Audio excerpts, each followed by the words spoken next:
The first thing everyone noticed was the quiet, the kind that settles after a storm when people believe the worst has already passed and there is nothing left to wait for. In the pale hospital room in Ohio, under fluorescent lights that hummed without mercy, a young woman lay motionless while her husband's family stood together, not grieving but relieved, their shoulders lighter as if a burden had finally been lifted. Imagine standing there yourself, watching people decide your life is already over, and ask yourself what it would do to your soul if you were still breathing, but no one believed you mattered anymore. Her name was Hannah Moore, and she had been fighting for air and consciousness for weeks after complications during pregnancy pushed her body to the edge. She was 28, deeply faithful and stubborn in the quiet way that comes from growing up believing that suffering always has meaning.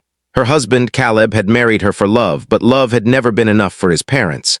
From the beginning, they saw Hannah as fragile, too emotional, too poor in background, too strong in opinion.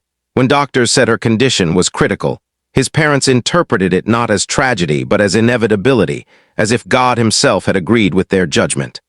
While machines kept Hannah alive, her in-laws whispered prayers that sounded more like relief than hope. They spoke of moving on, of starting fresh, of how Caleb deserved a healthier future. No one asked what Hannah would want. No one held her hand except a young nurse who had noticed, with unease, that Hannah's fingers sometimes twitched when hymns played softly from a phone left near the bed. If you were Hannah, trapped between worlds, hearing fragments of voices that had already buried you, would you still fight to return? Caleb stood apart from them, hollow-eyed and silent. He loved his wife, but exhaustion and pressure had worn him thin. His parents reminded him daily of medical bills, of probabilities, of how often miracles disappointed. Faith, they said, was not the same as wisdom. Each day he visited, he felt himself shrinking, torn between loyalty and love, wondering if letting go was the kindest thing he could do. Regret has a way of planting itself quietly, and he did not yet know how deep it would grow. What no one knew was that Hannah's body was still carrying a secret. Early in the pregnancy, complications had blurred test results, and follow-up scans were delayed. Somewhere beneath the beeping machines and the heavy silence, two fragile lives were clinging to her, unheard and unseen. The doctor assigned to her case that morning was new, careful, and driven by a habit of double-checking what others assumed was finished. He reviewed old charts, noticed inconsistencies, and ordered another scan not because he expected a miracle, but because something felt unfinished. The room changed when the truth surfaced. Medical staff moved with sudden urgency, voices firm, steps quick. The scan revealed not absence but abundance, not loss but two faint heartbeats pulsing in stubborn rhythm. Hannah was not only alive, she was still protecting life. In that moment, everything the family thought they knew collapsed. The relief on the in-laws' faces curdled into shock, then fear, then something dangerously close to shame. For Caleb, the weight hit like a physical blow. He had stood in that room and let himself believe it was over. He had listened as his parents spoke of closure while his wife fought in silence for herself and their unborn children. Love returned to him not as comfort but as accusation, and he dropped to his knees in the hallway, overwhelmed by gratitude and guilt tangled together so tightly he could not separate them. Hannah's recovery was not quick or easy.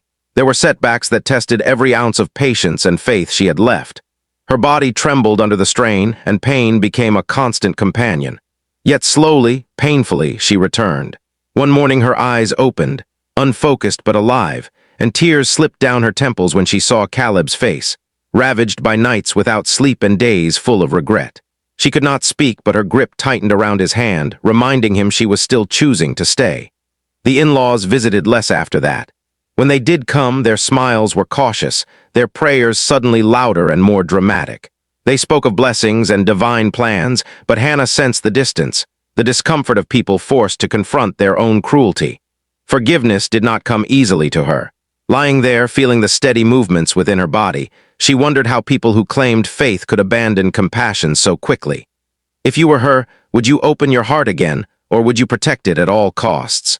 Months passed, and Hannah was moved to a rehabilitation unit. She learned to walk again, one shaking step at a time, driven by the thought of the children she had not yet met. Caleb became her anchor, attending therapy sessions, reading scripture beside her bed, confessing his failures not with excuses but with humility. Change did not arrive as a dramatic apology but as consistency, as quiet devotion rebuilt day by day. When the twins were born prematurely but alive, the room filled not with celebration but reverent silence.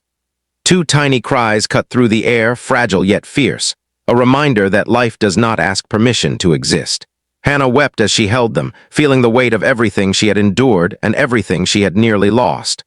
The in-laws stood back, unsure of their place, confronted with living proof of the woman they had dismissed. Time did what lectures never could. Watching Hannah care for her children with patience forged in suffering softened even the hardest hearts. Her in-laws began to help, awkwardly at first, then with genuine effort. Regret lingered in their eyes, and though apologies were whispered, Hannah understood that forgiveness was not a single moment but a long, deliberate choice. She chose it not because they deserved it, but because bitterness would steal the joy she had fought so hard to reclaim. Years later, on a quiet Sunday morning in their small American town, Hannah watched her twins run across the church lawn, laughter ringing like bells. She thought back to the hospital room where she had been counted out, where people had celebrated an ending that never came. Life had given her pain she would never forget, but it had also given her the chance to become something stronger than resentment. Sometimes survival itself is the loudest testimony. Before the story ends, share in the comments what you would have felt or known if you were in Hannah's place, standing between abandonment and grace. If this story stirred something deep in you, please like, comment, share, and subscribe, and carry its reminder with you that even when others give up, hope can still choose to stay.